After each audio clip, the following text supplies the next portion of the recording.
আচার্যদেবের অজ্ঞাতবাস। জানতে হলে ভিডিওটি দেখতে থাকুন। এক গুরু ভাইয়ের মন ভীষণ খারাপ। কর্মসূত্রে তাকে চলে যেতে হয়েছে বহু দূরে, হিমাচল প্রদেশে, পাহাড়ের দেশে। একটা ঠাকুরের মানুষ নেই, কোনো গুরুভাই নেই, একটা সৎসঙ্গ দিতে পারছেন না। শ্রী শ্রী আচার্যদেবকে নিরুপায় হয়ে জানালেন তার কষ্টের কথা। আচার্যদেব হিমাচল প্রদেশের একটা গ্রামের নাম বলে দিলেন। বললেন, ওই গ্রামের লোকেরা তোমাকে সাহায্য করবে, আমার কথা বলবে। সেই গুরুভাইটিও আচার্যদেবের নির্দেশ মতো পৌঁছলেন সেই গ্রামে। সাথে গেলেন দীপনদা এবং আরও কিছু মানুষ। গ্রামের মানুষদের সাথে আলাপে জানালেন ঠাকুরের কথা, আচার্যদেবের কথা। আচার্যদেবের ছবি তাদেরকে দেখাতেই তারা বলে, ইনাকে তো আমরা চিনি। কেউ বলে, ইনি তোমাদের বাড়িতে বাড়িতে আসতেন, চা খাওয়াতেন। কেউ বললেন, ইনার স্ত্রী আমাদের রান্না করে খাওয়াতেন, অপূর্ব সে রান্না। কেউ বললেন, ইনার ছেলেপেলেরা আমাদের বাড়িতে আসত। ধীরে ধীরে জানা গেল আসল ঘটনা। সেটা 7-8 বছর আগে। আচার্যদেব ও তার পরিবার এবং সাথে আরও কিছু মানুষ ওই গ্রামে কাটিয়ে গেছেন 6-7 দিন। একদম অজ্ঞাতবাস। কাউকে দেননি কোনো পরিচয়। আলাপ করেছেন গ্রামের মানুষদের সাথে। বৌরানিমা রান্না করে খাইয়েছেন তাদের। আচার্যদেব স্বয়ং তাদের চা এবং খাওয়ার পরিবেশন করেছেন।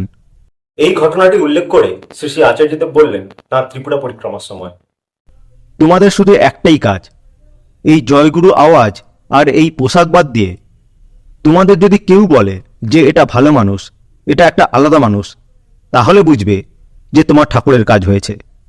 আর কিছু করতে হবে না, ঠিক আছে? কি করবে? জয়গুরু আওয়াজ দিলে ওরা বুঝবে, ও এরা তো জয়গুরু পার্টি, দরকার নেই, আমি জয়গুরু দেব না। বুঝবে এবার আমাকে। সেই গ্রামে গিয়ে আমি 6-7 দিন ছিলাম। গ্রামের মানুষদের সাথে আমার আলাপ হয়েছিল। তারা আমার কাছে আসতো, আমিও চাটা নিয়ে যেতাম। আমার বউ রান্না করতো, তাদের খাওয়াতাম, এইসব করতাম। আমার ছেলেরা ছিল আমার সাথে। আমি কে আমি কোনোদিনও তাদের বলিনি। 7-8 বছর পরে ওখানে একজন গুরুভাই গেছে, সাথে এক ভাই দীপন, তারা গেল। প্রথম তারা ঠাকুরের কথা শুনল, প্রথম তারা জানলো আমি কে ছিলাম। দীক্ষা নিল তারা। গত ফেব্রুয়ারিতে তারা প্রায় 250 জন এসেছে দেওঘরে, ওই গ্রাম থেকে। আর ওই অঞ্চলের সবাই জানে ঠাকুরের মানুষকে। তাহলে আমার পরিচয় আমার জয়গুরু জ্ঞাপন নয়, আমার পরিচয় এই পোশাক নয়। আমি কিন্তু ওখানে এই পোশাকে ছিলাম না, আমি জামা প্যান্ট পরে থাকতাম, আর কোনোদিনও কাউকে জয়গুরু বলিনি। আমি যেখানেই যাই মানুষ আমাকে ঘিরে ফেলে, তাই আমি চাইছিলাম আমি আমার মতো করে থাকি। আমি মানুষটা কেমন হয়েছি সেটারও তো একটা পরীক্ষা নেওয়া দরকার, তাই না? তোমরা চেষ্টা করবে তোমাদেরও সমাজের মধ্যে এইভাবে প্রকাশ করতে নিজেকে। কার ভিতরে কোন সদ্গুণ লুকিয়ে আছে আমরা কেউ তো জানি না। হয়তো জলের কাছে টেনে নিয়ে গিয়ে নিজের প্রতিবিম্বটা দেখালে নিজেকে ছাগল ভাবা সিংহ শিশুটা আবার চিনতে পারবে নিজেকে। দরকার শুধু একটা টাচের, বাকিটা ডোমিনো এফেক্ট। সেটা 115 বছর আগের একটা ঘটনা। পদ্মার তীরে ছোট্ট একটা গ্রাম, দুর্বৃত্তদের আড্ডাখানা। ব্যভিচারের তাণ্ডবলীলা দিন রাত চলে এখানে। পরস্ত্রীগমন, মদ্যপান, প্রকাশ্য দিবালোকে নারীহরণ, রাহাজানি, ডাকাতি এসব লেগেই আছে।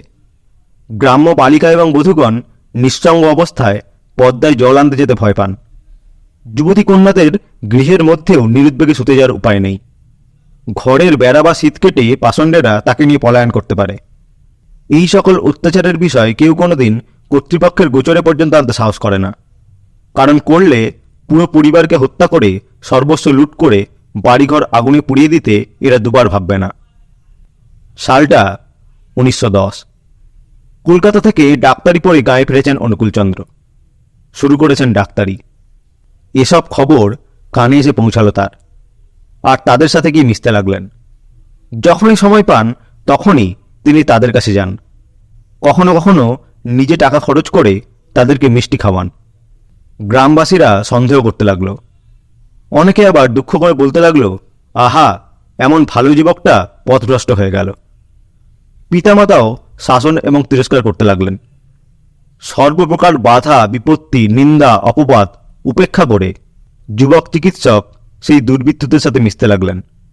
অনুকূলচন্দ্রের অকৃত্রিম সেবা এবং ভালোবাসায় অল্প দিনের মধ্যেই তারা তার প্রতি আকৃষ্ট হয়ে উঠল আর দলে দলে এসে অকপট হৃদয়ে নিঃসংকোচে জানাতে লাগল তাদের পারিবারিক অশান্তির কথা, মানসিক অবসাদ এবং কষ্টের কথা। দেখতে দেখতে তাদের মনোরাজ্যে অধিকার লাভ করলেন অনুকূলচন্দ্র, আর অদ্ভুত কৌশল এবং বুদ্ধি বলে তাদেরকে সকল পাপাচারণ থেকে নিবৃত্ত করলেন। তাদেরকে নিয়ে গঠন করলেন সংকীর্তন দল।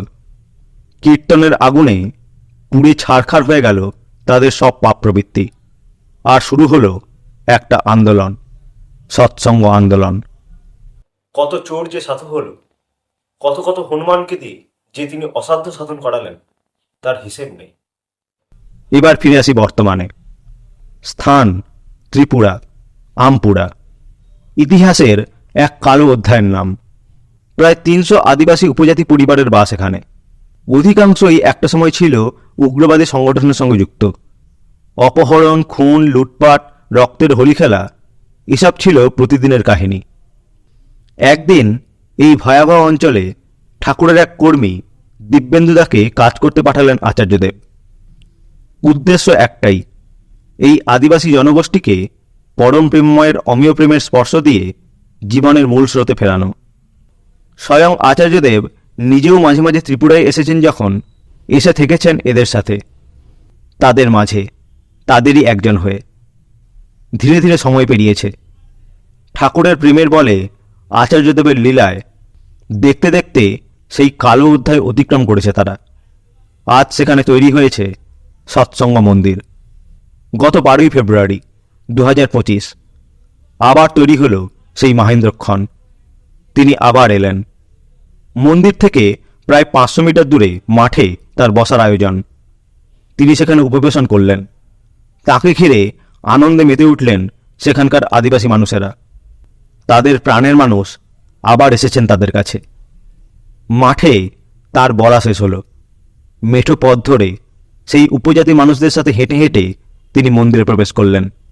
13ই ফেব্রুয়ারি 2025 ব্রাহ্ম মুহূর্ত। প্রাতঃকালীন বিনতির পূর্বে সৎসঙ্গ বিহার আমপুরার দ্বিতলে নবনির্মিত ঠাকুরঘরের উদ্বোধন করলেন আচার্যদেব।